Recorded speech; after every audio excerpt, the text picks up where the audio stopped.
Si on doit venir travailler avec la boule au ventre, si on doit venir travailler en étant stressé, si ça, mais en fait, il ne faut pas venir travailler. C'est vraiment une volonté de se dire, on passe beaucoup de temps dans l'entreprise, donc en fait, on prend souvent le terme marque de luxe, mais moi je pense que le plus important c'est le mot marque là-dedans. Quand on parle de marque, on ne parle pas de prix. C'est que le prix ne soit jamais une question chez Jonac. Un produit en cuir, produit au Portugal, en Europe à 150 €, en fait on est à peu près imbattable. Et on ne veut pas déroger de ça. Le principal conseil c'est vraiment de toujours se remettre en question en permanence, toujours essayer de challenger le modèle. Et même une fois qu'on arrive à une position de leader, être capable de shifter pour continuer de s'améliorer. On sauve pas des vies, donc go quoi, vous y allez. Vous inquiétez pas, les décisions stratégiques qui plantent une boîte, il y en a une, deux. Vous inquiétez pas, ce que vous ferez, il n'y a rien qui plantera la boîte. Bienvenue sur le podcast High Value Entrepreneur, je suis Roger. Les entrepreneurs cool et performants dont tu penses qu'ils n'ont pas besoin d'aide et qui parfois sont dans mon podcast sont ceux que j'accompagne. Ce podcast est produit par Tête de Tigre, l'agence de podcast, audio et vidéo. Si tu veux des histoires et des invités encore plus dingues, abonne-toi, commente et partage ce podcast. Bon visionnage et bonne écoute. Hello Marcel. Hello Roger. Je suis très content de t'avoir. Jonac, c'est quelque chose que je ne connaissais quasiment pas avant qu'on échange ensemble, mais je pense que j'étais une des rares personnes à ne pas connaître Jonac. J'en ai un peu parlé avec ma femme qui m'a fait « Quoi ? Tu vas interviewer Marcel ?» et de tout l'écosystème Jonac. J'ai pas l'habitude de présenter notre invité et ce qu'il fait. Là, je l'ai un peu fait, mais je vais tout de suite enchaîner sur la question que je pose à tous nos invités de cette saison qui est « Quelle est l'anomalie de ton parcours que tu aurais aimé éviter et qui finalement se révèle être un super atout dans ta vie d'entrepreneur d'homme ?» Raconte-nous tout. Bah écoute, alors ça paraîtra pour beaucoup pas une anomalie, et pour moi d'ailleurs ça me le paraît plus du tout, mais à l'époque j'avais fait une prépa HEC pour intégrer une grande école, et j'avais eu la 4e école à l'époque, c'était l'EM Lyon, et j'avais vécu ça à l'époque comme un échec, parce que je visais absolument HEC, j'avais été pris aux euros, enfin bref, voilà. Et donc du coup j'avais vécu ça comme un échec à ce moment-là. Je m'étais même posé la question de me dire, est-ce que je ne redouble pas pour retenter l'année prochaine HEC? Et en fait je m'étais dit, mais mon monde s'effondre, que vont penser mes proches, mes parents et tout ça. Et je me rappelle avoir une conversation avec mon père, il m'a dit, mais en fait, je ne comprends même pas pourquoi tu te poses la question, c'est une super école, c'est ci, c'est ça. Et sors un peu de ta zone de confort, et en effet, c'est pas Paris, et t'habites à Paris, et donc c'est agréable de juste prendre le métro le matin et d'aller dans ton école. Mais en réalité, faut sortir un peu de sa zone de confort, quel que soit le moment, quel que soit le temps, quel que soit l'âge. Et ça a été super, en fait, pour moi. Ça m'a permis, d'une part, d'aller dans une nouvelle ville, d'apprendre l'autonomie. Je trouvais que cette ville a été très orientée entrepreneuriat et international, donc j'ai eu l'occasion de partir à l'étranger 1 fois, 2 fois, 3 fois. Et d'ailleurs, tous ces cheminements, en fait, on va dire, je pense souvent au discours de Steve Jobs qui dit connecting the dots, tu connectes les points a posteriori. Bah, en fait, les cheminements m'ont amené en Espagne, après l'Espagne en Angleterre, d'Angleterre en Chine, et en Chine dans un groupe de textile qui s'appelait Beaumanoir. J'ai rencontré le dirigeant, j'ai été son bras droit pendant 5 ans dans le textile, dans le groupe Beaumanoir. Et ensuite, du coup, bah, une fois que je me sentais prêt, j'ai rejoint l'entreprise familiale. Mais j'ai rejoint l'entreprise familiale avec en quelque sorte une marche à suivre, parce que j'avais eu l'occasion de voir un groupe grandeur nature qui fonctionnait bien, qui était très orienté sur toute la modernité. Et donc, du coup, fort de ça, c'est un peu ce que j'ai fait quelques années plus tard en intégrant Jonac. Aujourd'hui, tu diriges avec ta sœur Lisa Jonac, mais ce qui est génial avec ton parcours, parce que là, on a beaucoup d'entrepreneurs qui ont déjà un peu de bagage et qui créent des histoires avec leur entreprise. Mais toi, tu diriges une entreprise avec Lisa qui a déjà une histoire, c'est 1963. 64, date de la création. Et aujourd'hui, t'es le petit-fils du créateur. On est dans une entreprise familiale depuis des années. Ça se fait quasiment... En fait, il y a quasiment presque plus d'entreprises où la famille continue et surtout particulièrement en France pour le coup. Quand on est enfant, est-ce que tu t'avais imaginé que tu allais reprendre cette entreprise, surtout qu'en plus tu t'appelles Marcel, comme le nom de c'est ton grand-père, c'est ça, qui a créé l'entreprise. Est-ce que à un moment tu t'es dit, moi aussi cette entreprise sera potentiellement la mienne, ou en tout cas je ferai tout pour la faire grandir encore plus? Bien sûr. Alors petite aparté rigolote, Jonac, donc ça veut dire Nac de Nakam, et Jo de Joseph et Josette, parce que dans ma famille, en effet, tous les premiers s'appellent soit Marcel 1 fois sur 2, soit Joseph 1 fois sur 2. Et donc moi, mon grand-père et ma grand-mère ont créé la marque Jonac. Ma grand-mère s'appelait Josette, mon grand-père s'appelait Marcel, et son fils s'appelait Joseph, et son père s'appelait Joseph. Donc du coup, d'où l'histoire Jonac. Pour en revenir ensuite à ta question, est-ce que je me voyais reprendre l'entreprise dès mon plus jeune âge? En fait, j'ai eu la chance d'avoir un père père qui nous a toujours dit vous ferez tout ce que vous voulez dans la vie, l'essentiel c'est d'aller au bout de ce que vous faites et d'essayer d'être le meilleur dans ce que vous ferez. Donc du coup il nous disait si demain tu veux être artiste, si demain tu veux être président de la République, ma sœur Lisa elle disait toujours en rigolant qu'elle voulait être président de la République, si tu veux être astronaute, si tu veux faire ce que tu veux, le tout c'est d'aller au bout des choses. Donc ça c'est la partie, on a eu cette souplesse, on a eu cette tranquillité d'esprit d'une part, et d'autre part on avait un père qui était passionné, pour qui le travail était vraiment et sa passion et son travail en particulier, le métier de la chaussure. Et donc dès notre plus jeune âge on avait l'occasion de se déplacer avec lui, c'était toujours assez sympa. Il nous amenait une fois à Milan au salon, une fois à Garde au salon, parfois en Allemagne aussi au salon, enfin, et donc une fois c'était Lisa, une fois c'était moi, enfin, et voilà, il travaillait aussi le samedi, donc on allait toutes les samedis après-midi avec ma mère et mes frères et sœurs, on allait lui rendre visite en boutique, et voilà. Donc en fait, c'est vrai que on a tellement vu cette passion qu'il nous a transmise que naturellement on s'est orienté vers ça. Et ça s'est fait très naturellement. En revanche, comme mon père nous disait toujours, voilà, je veux que vous soyez les meilleurs, je veux ci, je veux ça. Il n'était à aucun moment question de se dire, ok, on finit nos études, on a notre bac, on a ci, on a ça, on rejoint l'entreprise familiale. L'idée, c'était de dire, ok, on fait nos preuves ailleurs, on fait nos armes ailleurs, et comme ça, on ne sera pas parachuté fils d'eux dans l'entreprise familiale, on arrivera avec quelque chose à apporter. C'était quoi la vision de ton grand-père quand il a créé Jonac, tu sais? C'était quoi son idée, sa vision? Alors en fait, c'était la vision c'était beaucoup la vision de mes grands-parents, parce que ma grand-mère y est pour beaucoup. Hein. Souvent, on dit d'ailleurs derrière chaque grand homme, il y a une femme, et d'ailleurs ma grand-mère est vraiment quelqu'un de poigne.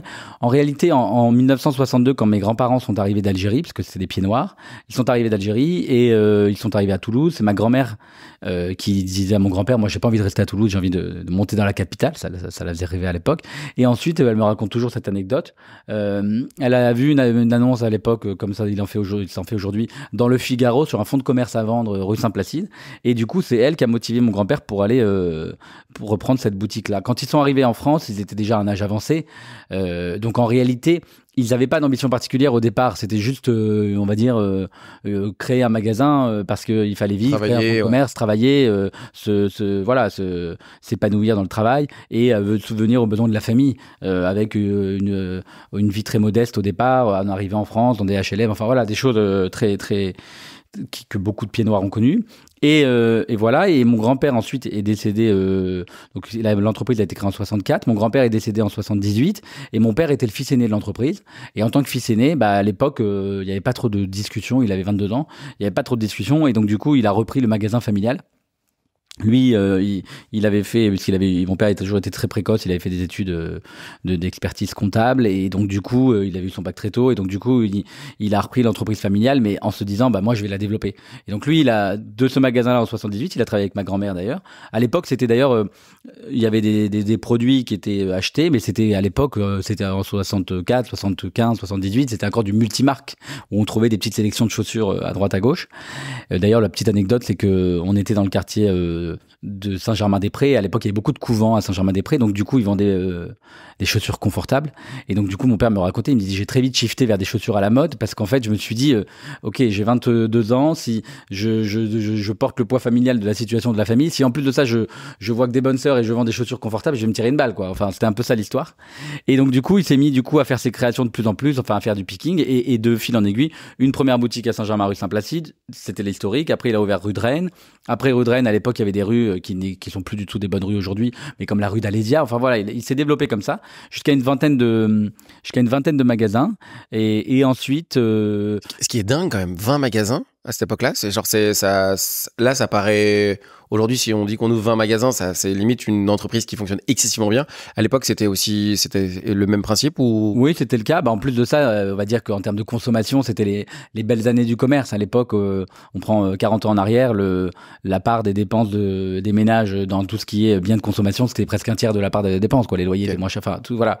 Donc c'était la belle époque. Donc du coup, ça lui a permis de se développer avec toujours, vraiment, mon père a toujours été un fan du produit, passionné par ça, et donc du coup le point fort de Jonac, ça a toujours été de dire voilà, on offre du produit de qualité, on offre du produit made in Europe, Portugal majoritairement historiquement, mais même Portugal, Espagne, Italie, enfin c'était vraiment ça, et avec vraiment cette passion là, et qui était tourné autour du style et très peu autour du reste. C'est-à-dire toutes les tendances qui existaient déjà à l'époque, comme le merchandising, le marketing, toutes ces choses-là, les concepts magasins, il y avait moins d'énergie qui était mise dessus. C'était vraiment le cœur du business, c'était le produit.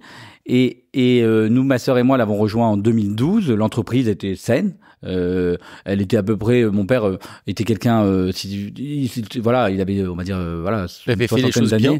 Il avait fait les choses bien. On avait une entreprise saine, avec une trésorerie saine, avec une image saine. Donc tout ça, c'était très positif.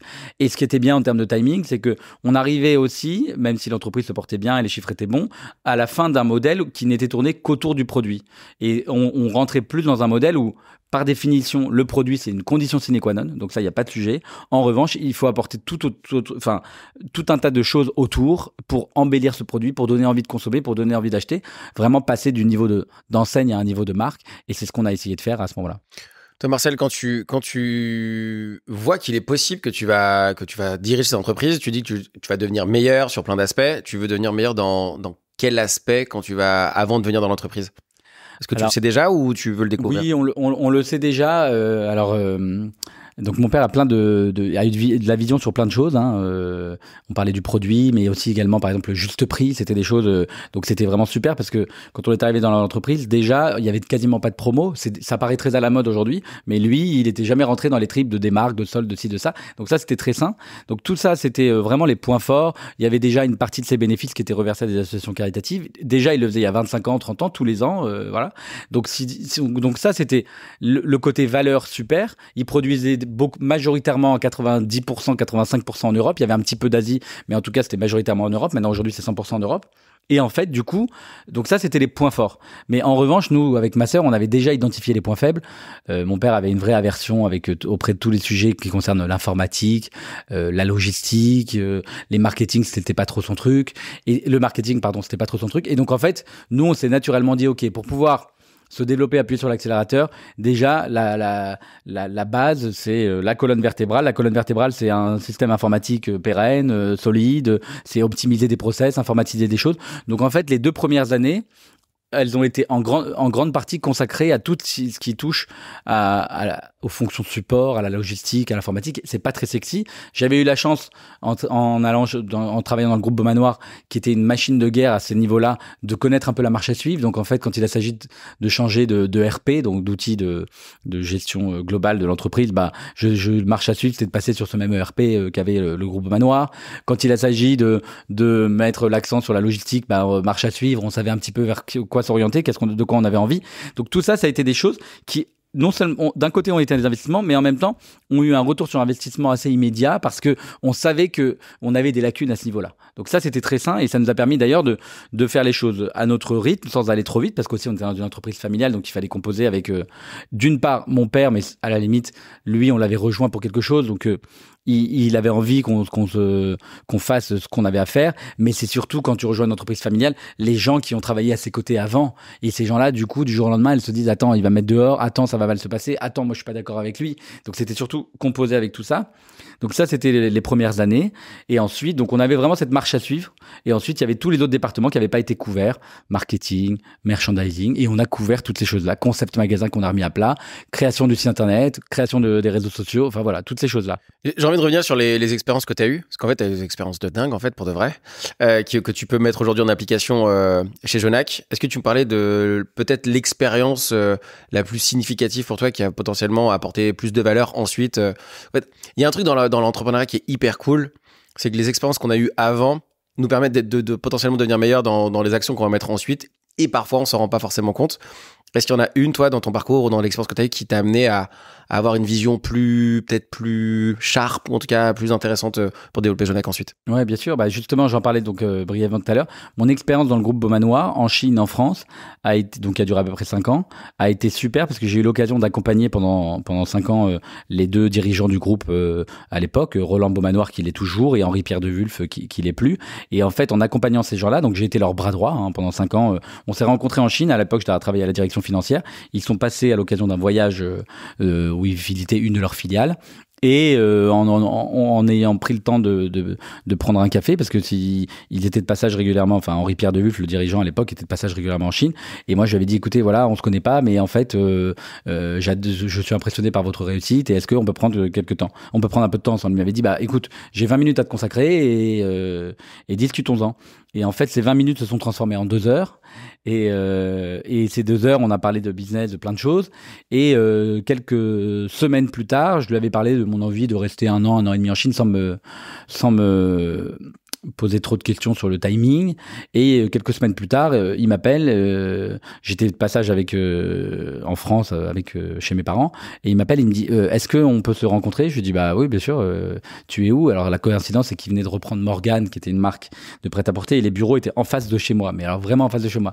Je lui dis, bah je suis là, à tel endroit. Il me dit, bah vous êtes où? Il me dit, bah je suis chez Morgane. Il me dit, bah tu peux être là maintenant? Je dis, bah 10 minutes. Et en 10 minutes, du coup, je me suis retrouvé dans leur bureau. En 10 minutes, il le raconte souvent en disant que c'était la promesse d'embauche signée, le contrat d'embauche signé le plus rapidement possible.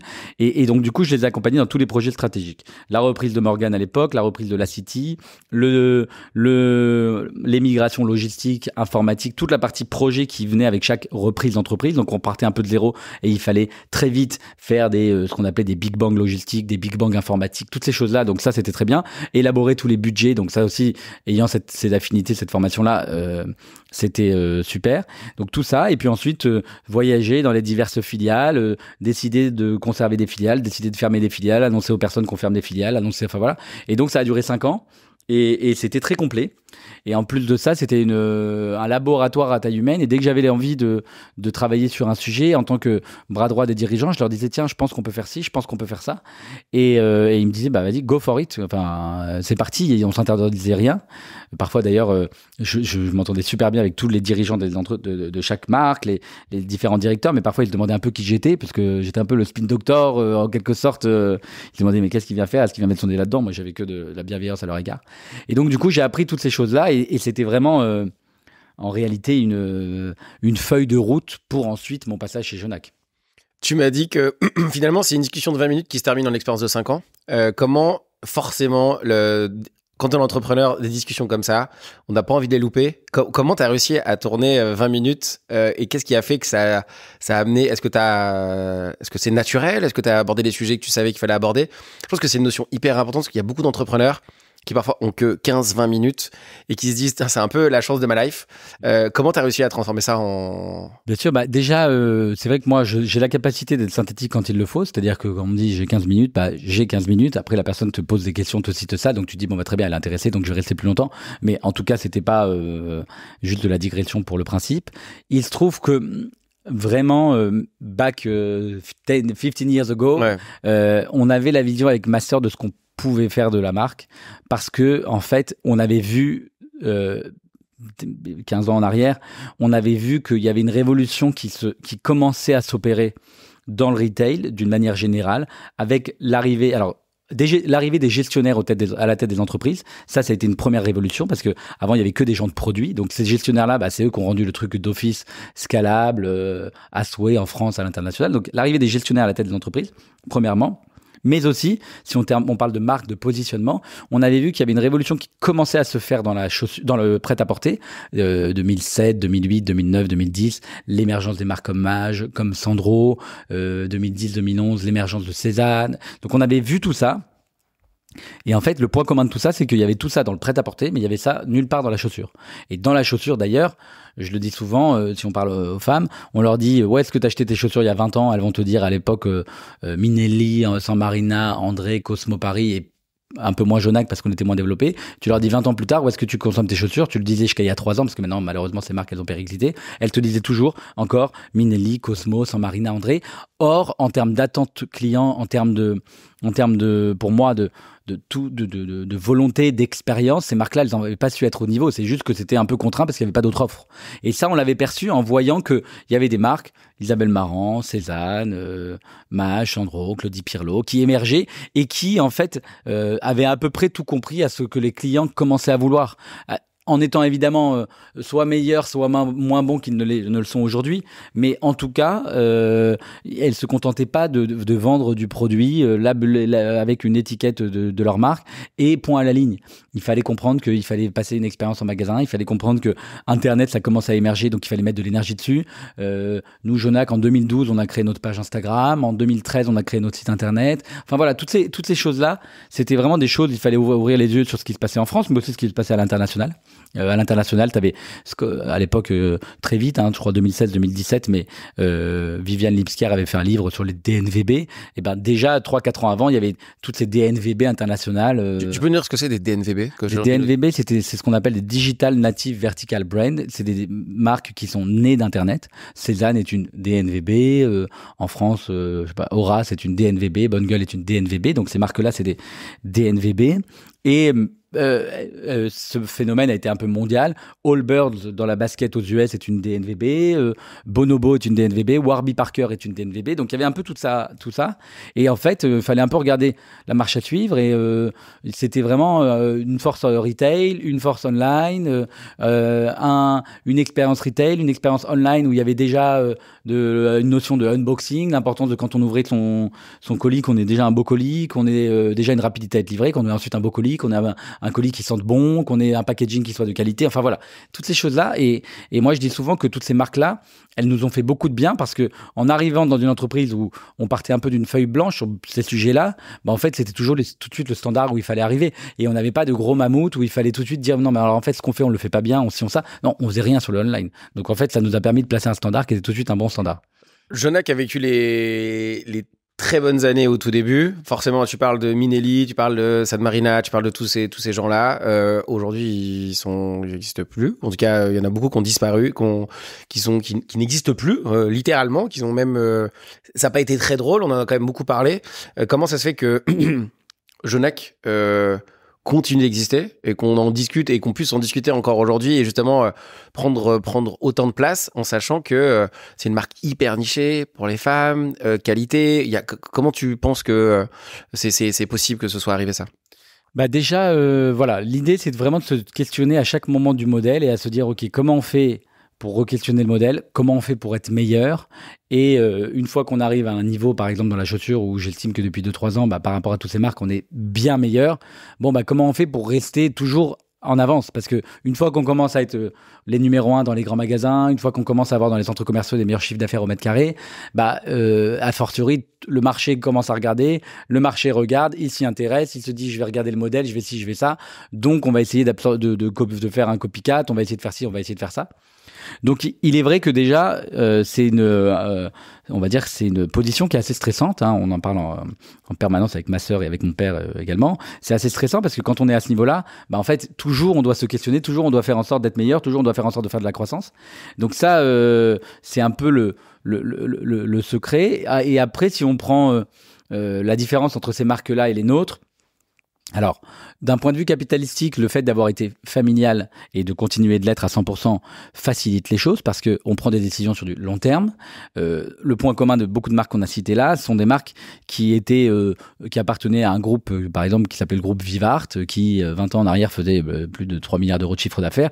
Et ça a été un groupe qui était financiarisé avec des contraintes capitalistiques. Et donc, du coup, a fortiori, c'est des gens qui, à l'époque, quand des fonds prenaient des participations dans la mode, ils n'avaient pas très bien compris le principe de la mode où toutes les saisons on rebattait les cartes et donc ils pensaient qu'au court terme et du coup pas d'investissement dans le concept magasin, pas d'investissement dans les collections, comment aller chercher plus de marge, pas de problème, j'ai la solution, il faut partir en grand import. Donc tout ça fait qu'ils se sont un peu tiré une balle dans le pied et ils ont oublié de se renouveler d'un côté, et puis d'un autre côté les envies des consommatrices et des consommateurs évoluent, et les consommateurs sont de plus en plus connectés, les consommateurs passent de plus en plus de temps sur les réseaux sociaux. Eux, ils ont oublié de regarder et de prendre conscience de l'importance de ces réseaux-là.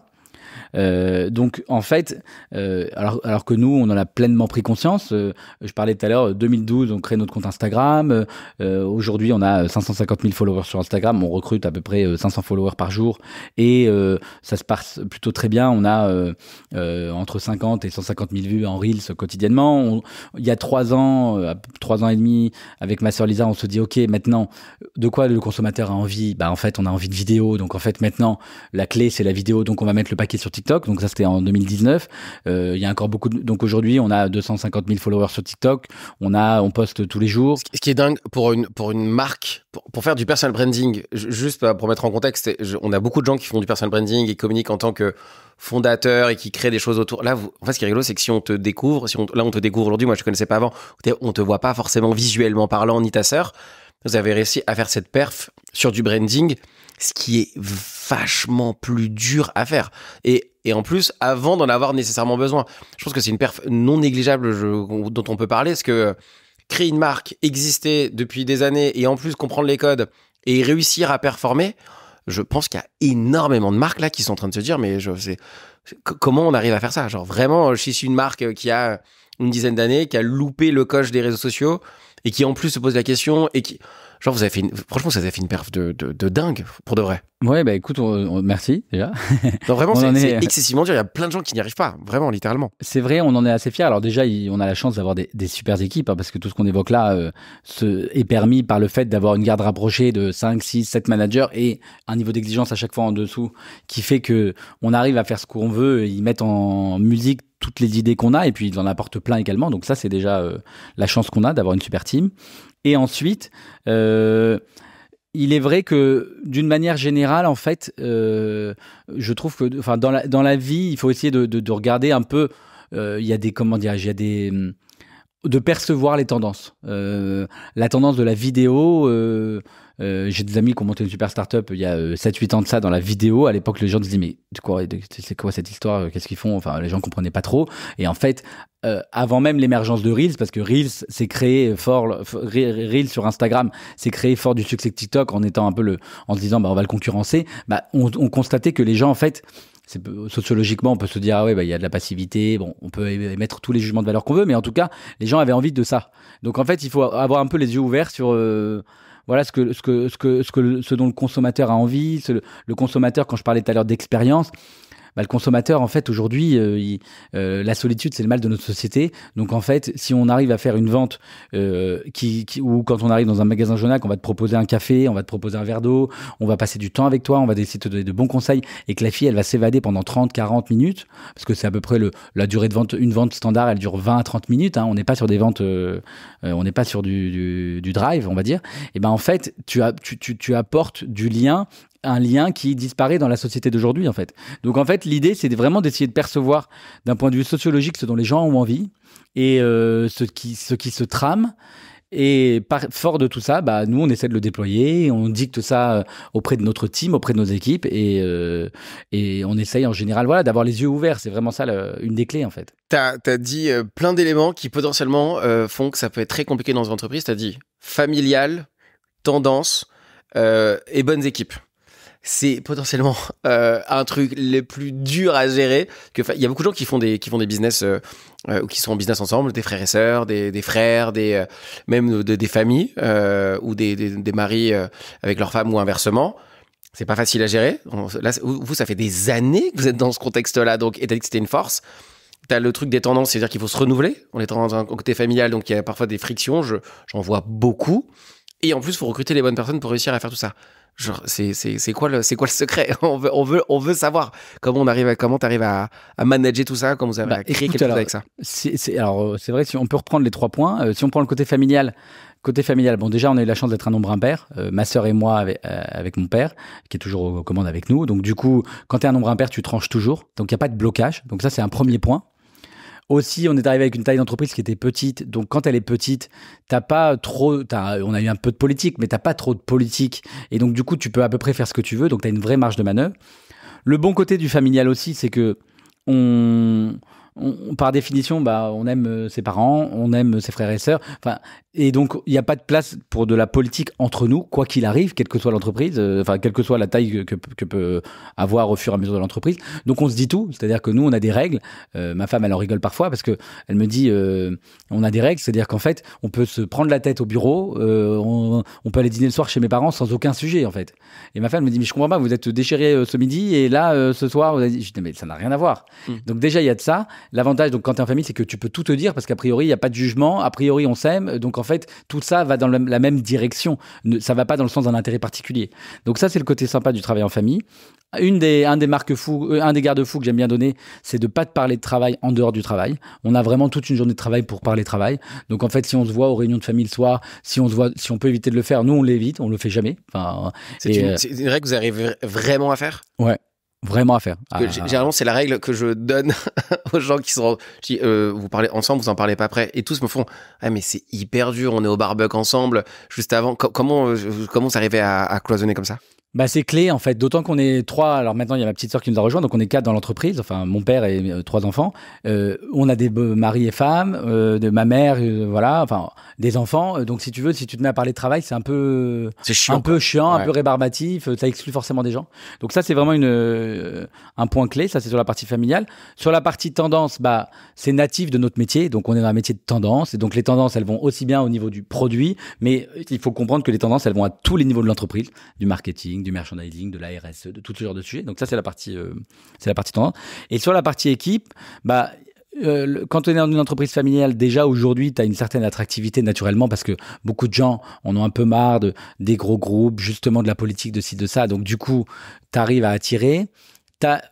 Également aussi, tu vends un projet, tu vends une entreprise en développement, en croissance, tu vends un projet d'entreprise, c'est aussi comme ça que tu arrives à attirer, à recruter. Et ensuite, dans la gestion quotidienne de nos managers, notre façon à nous de piloter avec ma sœur, c'est vraiment test and learn, quoi. On jette le bébé avec l'eau du bain, on voit ce que ça donne et go, quoi. Et ça, c'est au niveau de chaque département. Donc, quand tu as 25, 30 ans, 32 ans, 35 ans et que tu te mets à gérer une entreprise d'une certaine taille sur certains départements, à gérer un certain nombre de personnes, c'est assez grisant, assez sympa. Et donc, ça fait qu'on arrive à fidéliser. Comment on recrute des personnes pour nous aider à réaliser parce que là, vous vous renouvelez littéralement et vous avez réussi à vous renouveler de manière globale. Parce qu'en fait, il y a toujours un noyau au début de l'époque fait que on est sur le produit.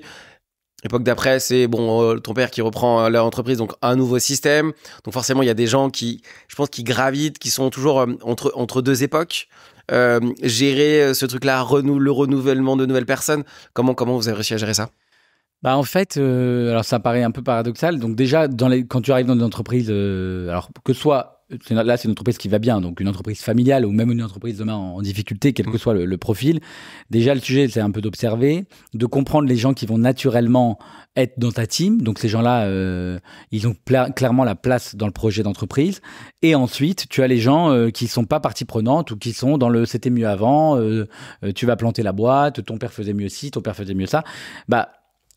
Le raccourci, il faut que ça prenne le moins de temps possible, c'est que ces gens-là, il faut qu'ils partent, parce que de toute façon, tu n'arriveras pas à les retourner. Donc ça, c'est vraiment un truc clé et fondamental. Ça, c'est sur ces personnes-là. Et puis sur les autres personnes qui t'entourent, il y a plusieurs sujets. Dans les nouvelles personnes qui sont là, elles ont leur place qui leur est assurée. Et parfois, il arrive au fur et à mesure où l'entreprise se développe, où ils correspondent à un moment de l'entreprise et plus à un autre moment de l'entreprise. Et ça, c'est toujours un peu délicat.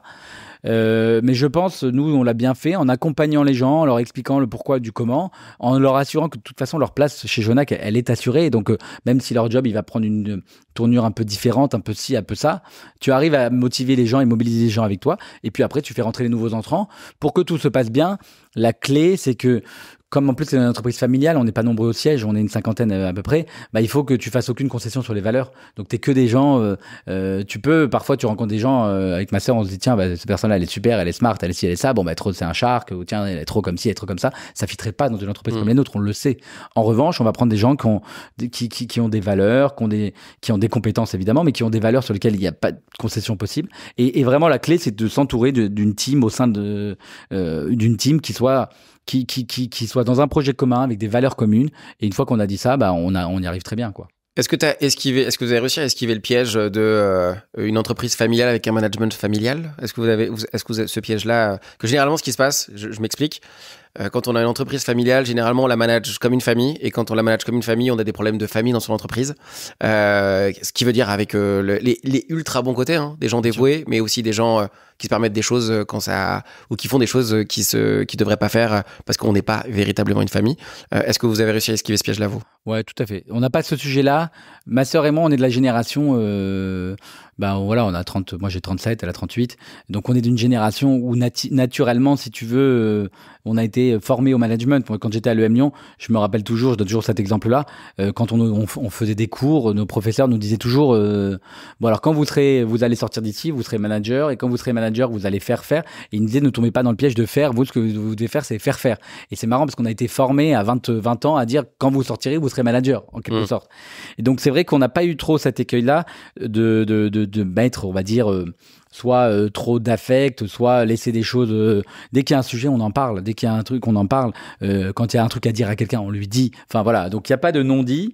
Et par contre, il y a beaucoup de bienveillance et beaucoup d'autonomie aussi qu'on apporte, parce que on a aussi une culture où en fait on s'entoure de gens non seulement meilleurs que nous, mais de gens de spécialistes. Or nous, on n'est pas des spécialistes. Nous, on a une vision, on a des compétences sur certains sujets, mais on n'est pas des spécialistes. Donc en fait, j'ai besoin d'un spécialiste au marketing, j'ai besoin d'un spécialiste à l'IT, et quand il y a des moments, c'est des thèmes qu'on maîtrise peu ou prou, enfin avec certains niveaux d'affinité. Donc on est capable d'échanger au même niveau, mais il y a des niveaux où on a des gens qui sont bien meilleurs que nous et où ils sont presque autonomes au quotidien à 90% dans ce qu'ils font, quoi. J'ai 2 questions qui vont arriver. C'est une sur le recrutement et une sur la vision. Je vais d'abord aller sur le recrutement. Comment on fait pour recruter les bonnes personnes aussi longtemps? Je pense que forcément, il y a un sujet humain dans dans la durée, dans cette dualité de continuer d'exister, mais de continuer d'exister aussi longtemps. Donc, je pense qu'il y a un enjeu de recrutement. Comment vous faites pour recruter les meilleures personnes chez Jonac? En tout cas, les personnes les plus adaptées pour vous et pour votre évolution. Bien sûr. En fait, il faut que chaque manager à son niveau, elle se questionne en permanence. Moi, c'est vraiment ma principale préoccupation sur le bien-être de ses key people, de ces managers. Alors, on les identifie, dans certaines boîtes, ils vont te les appeler les high potential. Enfin, ils vont même y avoir des cursus pour ces gens-là. Enfin, bref, voilà. Mais en tout cas, il faut que, moi, par exemple, j'ai identifié mes quelques managers clés qui sont les personnes que j'ai vraiment pas envie ni de voir partir, ni de voir mal. Voilà. Donc, en fait, ma préoccupation, c'est qu'ils soient bien au quotidien. Donc, en fait, pour arriver à garder longtemps ces gens-là, il faut toujours identifier qu'est-ce qui les fait avancer, qu'est-ce qui les fait vivre, apporter tout le temps des nouvelles missions. Ce matin, je peux donner l'exemple d'une collaboratrice qui est trop contente parce qu'en fait, en l'absence de quelqu'un, je lui ai donné plein de nouvelles missions et en fait, elle me dit mais c'est super, mais je faisais ci comme ça avant, maintenant je le fais comme ci. Enfin, donc vraiment de se préoccuper en permanence de ça. Et donc ça, c'est sur la partie recrutement. Vraiment se dire ok, les personnes clés, comment je fais pour les animer au quotidien. Et puis après, c'est peut-être malheureux ou cynique, il y a aussi des personnes où parfois tu te rends compte qu'ils peuvent être limités ou qui sont là mais qu'en fait ils sont bien mais ils sont pas extra. Ces gens-là, tu vas peut-être un peu moins investir là-dessus et tu vas te dire ils me conviennent aujourd'hui parce que ce département n'est pas stratégique, ce poste-là n'est pas stratégique, et puis ils partiront naturellement quand ils partiront, et c'est la vie d'une entreprise. Donc ça, c'est sur la partie recrutement. Et l'autre partie pour... En fait, tu m'ouvres une fenêtre sur un autre sujet, parce qu'après le recrutement, il y a un autre sujet qui s'appelle le management. Le management, je pense que c'est la galère, la number one de tous les entrepreneurs. Pourquoi? Parce que le management, ça veut dire gérer de l'humain, ça veut dire comprendre l'humain, ça veut dire comprendre ce qu'il a dit, mais ce qu'il n'a pas dit non plus, comprendre ses enjeux à titre perso, mais aussi les enjeux de la boîte. Quand tu m'expliques tout ça, j'ai l'impression que vous avez une sorte d'organisation agile, ce qu'on appelle agile. Est-ce que c'est dans l'ADN ou c'est quelque chose que vous gardez? Tu peux nous en parler sur management? Alors nous, à tous les départements, on insuffle le test and learn. C'est vraiment l'esprit start-up en fait, tel qu'on l'a en tête. C'est vraiment ce qu'on a insufflé chez Jonac. D'ailleurs, quand on est arrivé, je disais on était une petite team parce qu'il y avait une quinzaine de personnes. Aujourd'hui, on est 45 personnes. Donc du coup, ça reste une petite team, mais en même temps, on a triplé les effectifs. Donc c'est vraiment, voilà, ce côté test and learn, il est au niveau de tous les départements. Je le répète en permanence, on sauve pas des vies, donc go quoi, vous y allez. Vous inquiétez pas, les décisions stratégiques qui plantent une boîte, il y en a une, deux, ou qui se présentent tous les ans, ou tous les 2 ans, ou tous les 3 ans, et en général, c'est mûrement réfléchi et c'est la décision des dirigeants intuitu personnel. Donc vous inquiétez pas, ce que vous ferez, il y a rien qui plantera la boîte.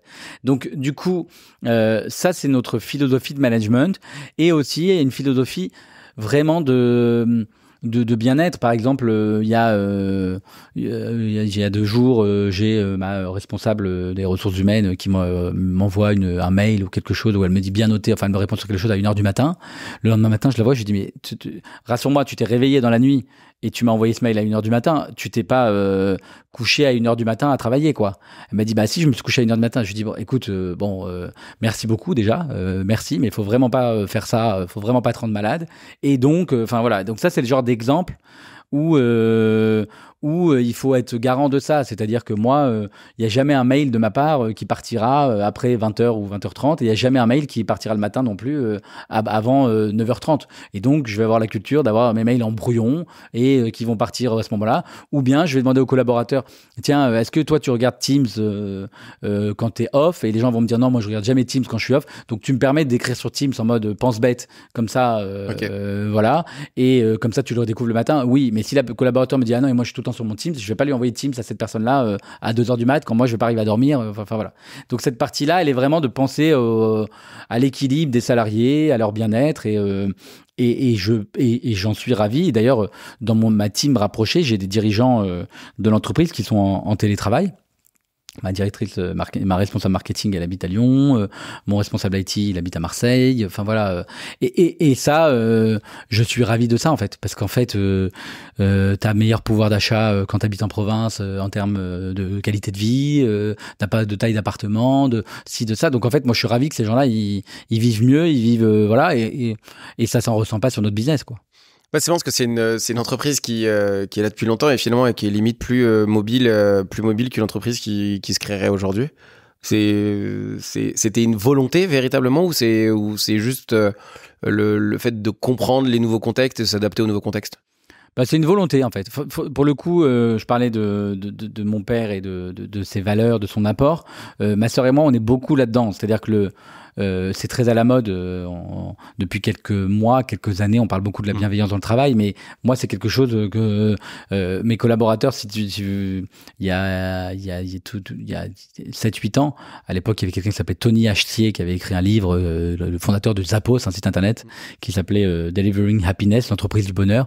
Je l'ai offert à tous mes collaborateurs dès qu'ils rentraient dans l'entreprise au siège il y a 7-8 ans. Et donc, systématiquement, j'offrais le Delivering Happiness.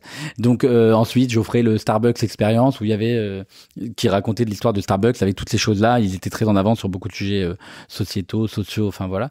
Donc, en fait, c'est vraiment une volonté de se dire...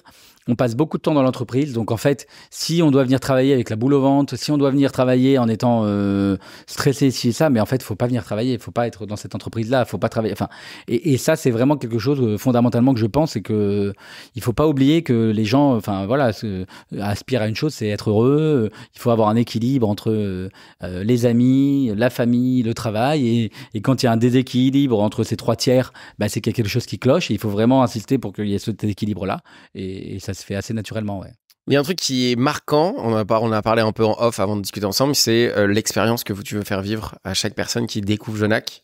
On voit qu'il y a le caractère d'être, la volonté de vouloir continuer, d'être innovant, de comprendre les contextes, de continuellement d'évoluer. Ça se passe en interne. Mais en fait, c'est un peu comme les bifidus actifs. Ce qui se passe à l'intérieur se voit à l'extérieur. Et là, pour le coup, vous avez aussi un axe où vous voulez vraiment faire vivre une expérience avec Jonac. Est-ce que tu peux nous en parler ? Bien sûr. Donc, en effet, l'expérience, elle se vit à plein d'endroits. Donc, par exemple, on va prendre les magasins, parce que nous, on a toujours continué de croire aux magasins. Il y a quelques années, beaucoup d'acteurs disaient, bah, alors, soit les magasins, c'est fini, ou d'un autre côté, beaucoup d'acteurs ouvraient une boulimie de magasins. Nous, on a toujours continué de croire aux magasins, mais avec un format de magasin qui soit plus grand. Donc, nous, on estime que la meilleure taille chez Jonac, c'est 100 mètres carrés avec un emplacement numéro 1. Chaque marque a sa structure, a son organisation, voilà. Donc nous, c'est ça qu'on estime, et on estime que dans cette surface-là, on peut bien s'exprimer. On va avoir des concepts magasins qui vont reprendre beaucoup de codes du luxe, des matériaux du style des revêtements muraux en style pierre ou en style béton ciré, beaucoup de bois, chêne qu'on va très très quali, des œuvres d'art. Le lien entre art et mode, c'est quelque chose qu'on a perçu depuis de nombreuses années, sûrement du fait d'affinité que j'avais également sur la partie artistique, puisqu'en fait, moi j'adore, je suis collectionneur depuis de nombreuses années, donc toute cette ce rapprochement, cette convergence, elle s'est vraiment vue. Donc, on a intégré des œuvres d'art dans nos magasins depuis plusieurs années, des œuvres d'art de qualité. Mettre aussi de l'animation avec des cadres, des images, des vidéos. Donc, tout ça, ça doit se ressentir au niveau du magasin. Ça doit se ressentir, du coup, au niveau de l'expérience qu'on fait vivre à nos clientes. Donc, l'expérience qu'on fait vivre à nos clientes, c'est en ayant un service client avec des managers, des responsables magasins qui soient véritablement des responsables et non pas juste des vendeuses qui connaissent brièvement leur métier. Donc, ça veut dire quoi? Ça veut dire passer du temps à donner des conseils, ne pas trop forcer à la vente. La cliente, elle achète pas là aujourd'hui, c'est pas grave, elle achètera demain, elle aura découvert la marque aujourd'hui, elle achètera peut-être après-demain sur le site internet et de toute façon, tout ça, c'est la même entreprise et il faut vivre avec son temps. Donc ça, c'est vraiment cette philosophie-là. Il faut que les gens passent un bon moment quand ils soient dans le magasin. Donc ça, c'est vraiment quelque chose qu'on veut rendre visible. Il y a des choses, quand on parle de percevoir les envies, les préoccupations des consommateurs, bah en fait, aujourd'hui, c'est quoi les préoccupations des consommateurs? C'est d'avoir des produits durables. Donc ça tombe bien parce que nous, on produit que des produits en cuir, on produit que en Europe, à 80% au Portugal. Ça, ce qui est important, c'est d'avoir une transparence sur les façons de produire. Donc cette transparence-là, on a lancé notre nouveau site internet la semaine dernière. On a la philosophie de dire tous les 2 ans, quoi qu'il arrive, même si c'est une machine de guerre, ça fonctionne très bien, parce que notre site internet chez Jonac, c'est à peu près 35% de notre business. Bah en fait, on le remet à plat, on rebat les cartes. Et comment on rebat les cartes? Bah on lance le site internet en ayant toute une grande transparence au niveau des fiches produits avec tout un tas de données qui vont dans tous les sens, où on précise que nos cuirs sont bien certifiés LWG, c'est le point important, que nos ateliers, de production sont bien audités, qu'il y a un effort qui est fait à plein de niveaux sur la RSE. Donc tout ça, c'est des choses qu'on essaye de dire quand on est online, qu'on essaye de dire en magasin. On va vivre avec son temps en se disant des produits durables, c'est-à-dire assurer une durabilité plus grande des produits. Donc, on va lancer la semaine prochaine un nouveau service qui est le service de réparation des chaussures pour faire durer. J'allais t'en parler, l'atelier de cordonnerie. Voilà, exactement. Donc, un atelier, on appelle ça l'atelier Jonac. Et donc, du coup, c'est d'essayer de faire durer les produits le plus longtemps possible et offrir une seconde vie à des produits. Ça va de réparation, ça va de ressemelage, ça va de ce genre de choses, à faire patiner une paire de chaussures qui était blanche dans la couleur que l'on souhaite. Enfin, voilà. Si on veut la sortir à une robe, si on veut la sortir, enfin, voilà. Donc, tout ça, c'est des choses qui sont faisables, qui sont durables, qui sont pérennes. Donc, voilà. Donc, en fait, l'idée, c'est vraiment de se dire, on prend chaque département et on essaye on a parlé des réseaux sociaux. Donc nous, Jonac, on est très bon sur Instagram, on est très bon sur TikTok, on est très bon sur Pinterest. On a 1,5 million de visiteurs mensuels sur Pinterest. Donc tous ces réseaux sociaux-là, on y attache de l'importance. On a des newsletters qu'on envoie 2 fois par semaine à nos clientes. Dans nos newsletters, on va leur dire, tiens, l'atelier de cordonnerie se lance. Dans nos newsletters, on va leur dire, tiens, on va faire une newsletter une fois sur l'entretien des chaussures. On va mettre en évidence au sein du site comment on fait pour bien entretenir ses chaussures. Enfin voilà, il y a tout un tas de choses. Tout ça travaille main dans la main, c'est-à-dire là j'ai cité le commercial, j'ai cité le merchandising, j'ai cité le marketing. Le merchandising, quand je parlais tout à l'heure, c'est l'importance de faire rêver en vitrine et ça, ce qui va te faire rentrer ensuite. Donc il y a 10 ans, on regardait les clients de passer 5 minutes, 3 minutes, 10 minutes sur une vitrine avant d'y entrer et regarder les modèles en détail. Donc il y avait plein de produits en vitrine. Aujourd'hui, il y a moins de produits, mais il y a plus d'aspirationnel et c'est l'impression d'ensemble qui te fait rentrer dans un magasin. Donc ça, il faut le percevoir et on l'a perçu il y a quelques années et donc du coup, on va mettre toujours plus d'énergie là-dessus en essayant du coup là aussi de reprendre les codes du luxe et d'avoir des vitrines qui vont reprendre ces codes-là en permanence.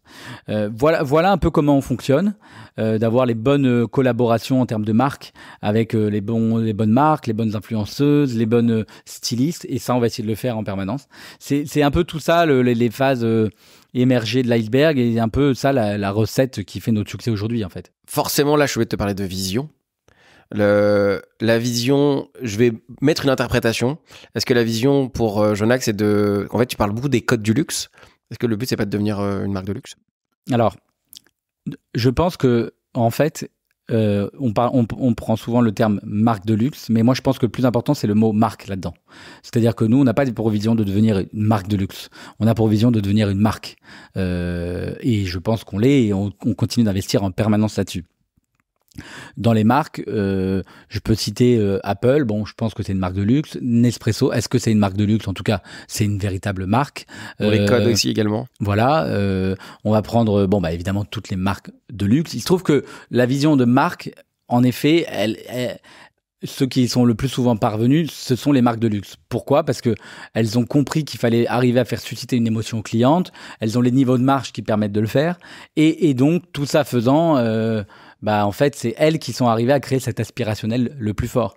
Nous, le point important, c'est vraiment d'être une marque. Et être une marque, c'est quand on parle de marque, on ne parle pas de prix. C'est-à-dire que nous, alors notre parti pris à nous, quand je dis on ne parle pas de prix, c'est que le prix ne soit jamais une question chez Jonac. C'est-à-dire que on va pas du jour au lendemain se dire ok, la marque de Jonac, elle se premiumise de plus en plus, on devient de plus en plus fort. Donc saison prochaine, on augmente tous nos prix de 20%. Donc saison prochaine, voilà. Je donnais un exemple il y a pas longtemps, Ralph Lauren qui dit ok, qui le disclose publiquement, c'est une boîte cotée, et elle dit tiens, nous aujourd'hui on n'a pas connu la même croissance que tout le luxe dans son ensemble, enfin que beaucoup de marques type LVMH, type Kering, type Chanel. Donc ce qu'on va faire, c'est qu'on va monter en gamme, et donc dans les 2 prochaines années, on va augmenter les prix de 50%. Et il le disclose un peu fièrement, officiellement, et c'est une stratégie de marque. Nous, ça n'arrivera pas ça chez nous, parce que nous, notre philosophie, c'est de s'adresser à tout le monde. Et donc s'adresser à tout le monde, c'est-à-dire on a un positionnement prix où quand je parle à mes équipes magasins, elles me disent on a quasiment jamais de questions en magasin sur le prix, parce que en fait un produit en cuir, produit au Portugal, en Europe à 150 €, en fait on est à peu près imbattable et on veut pas déroger de ça. Donc ça c'est ça. En revanche, donc du coup le prix n'est pas une question, donc c'est pour moi un sujet qui ne doit jamais l'être. D'une part, et par contre en revanche tout le reste, en fait l'émotion, le bon moment, l'expérience, ça ne doit pas être le monopole du luxe, et donc ça doit être le monopole d'une marque digne de ce nom. Donc en fait pour moi on parle souvent de se premiumiser, de continuer à se premiumiser. Si par se premiumiser ça veut dire se démarquer et être une marque toujours plus forte, alors oui, on continue toujours de se premiumiser, mais on n'aura jamais de surprise sur le luxe, sur le prix. On va pas, même si on arrive à drainer à peu près toutes les clientes, on ne va pas demain décider d'ouvrir Avenue Montaigne, parce que là, on n'aura pas nos clientes qui s'y trouveront. Enfin, voilà. Donc, voilà un peu comment on fonctionne. Ce qui est rigolo, c'est que vous avez votre segment de clientes. Et en fait, ce qui est hyper cool à observer quand tu le dis, c'est que quand tu me dis ça, j'ai plein d'images en tête de gens avec qui je bosse. Je dis, mais en fait, c'est hyper. En fait, vous avez un esprit start-up dans une boîte familiale depuis hyper longtemps. Vous n'avez pas loupé plein de coches, vous n'avez pas loupé. Et vous, sur votre secteur, vous grandissez avec le segment que vous avez choisi, avec les nouveaux codes. C'est un job de ça me fait penser à la musique. Je sais pas, dans la musique, il faut qu'ils fassent il y a un album, ils sortent il y a des singles, des choses qui sortent, mais sauf qu'il faut un prochain album. Et chaque saison est un nouveau truc, et il y a un nouveau challenge, il faut rester en accord, il faut continuer d'évoluer, mais il faut rester authentique. Si j'avais un conseil à donner à quelqu'un qui veut réussir à faire ça, tu donnerais quoi comme conseil? Écoute, je dirais déjà de toujours se remettre en question. Enfin, c'est vraiment le point important, de toujours se remettre en question, quel que soit là où on arrive. Une fois le principal conseil, c'est vraiment de toujours se remettre en question en permanence, toujours essayer de challenger le modèle, et même une fois qu'on arrive à une position de leader, être capable de shifter pour continuer de s'améliorer tout en étant le leader. Et ça, c'est vraiment un conseil clé. Un autre conseil clé, c'est de dire, on sauve pas des vies, donc en fait, ne vous inquiétez pas. Je l'ai dit tout à l'heure, mais c'est un peu ça. C'est-à-dire vraiment, il faut pas venir au travail avec la boule au ventre, et ensuite toutes les décisions que vous prendrez, on ne sauve pas des vies. Donc en fait, vous les prenez, on essaye, ça marche très bien, ça marche pas, tant pis. Next, quoi. On refait, on recommence, on retricote, on détricote. Next, quoi. Enfin voilà. Et tout ça, toujours par contre en ayant une vision, une envie, une ligne directrice qui fait qu'on part pas dans tous les sens aussi. Est-ce qu'il y a un sujet qu'on n'a pas abordé, qui te tient à cœur avec Jonac? On arrive sur la fin, j'ai pas encore la dernière question qui arrive, mais est-ce que là, est-ce qu'il y a un sujet qu'on n'a pas abordé qui est hyper important qu'on aborde sur Jonac ou sur toi?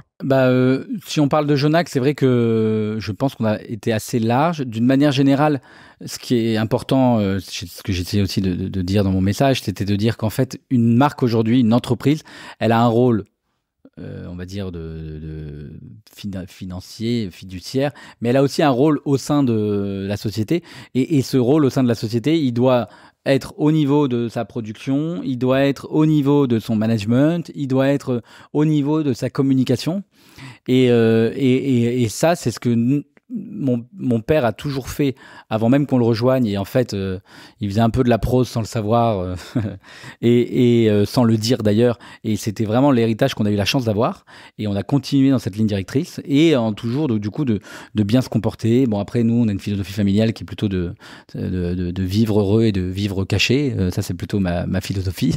Enfin voilà, mais voilà un peu les conseils que je pourrais donner, le message que je pourrais avoir. Qu'est-ce que tu aimerais que les gens retiennent de notre échange, Marcel?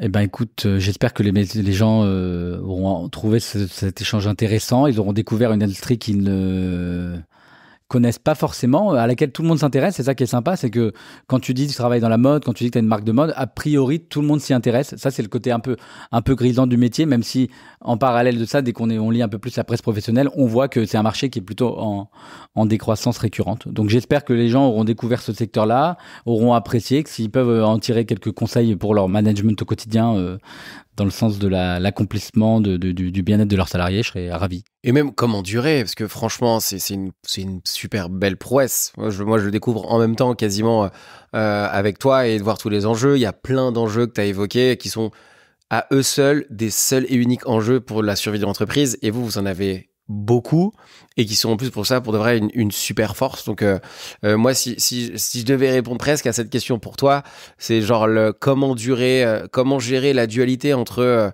la qualité et durée, et que en fait on va au bout de la rue, il y en a un au bout de la rue là, juste au bout de la rue, et qu'on peut le voir, et qu'on peut voir tout ce que tu nous dis en allant dans une boutique et en voyant et en vivant l'expérience, grâce à cette explication qu'on vient d'avoir aujourd'hui. Donc merci infiniment Marcel pour cette discussion. On va passer sur l'after podcast juste après. Merci, forcément je te dis à très vite. Merci à toi. Merci d'avoir regardé cet épisode, j'espère qu'il t'a plu. Si tu as envie de passer de entrepreneur à high value entrepreneur, n'hésite pas à me contacter, les liens sont dans la description. On se retrouve la semaine prochaine pour un nouvel épisode. Merci et à très vite.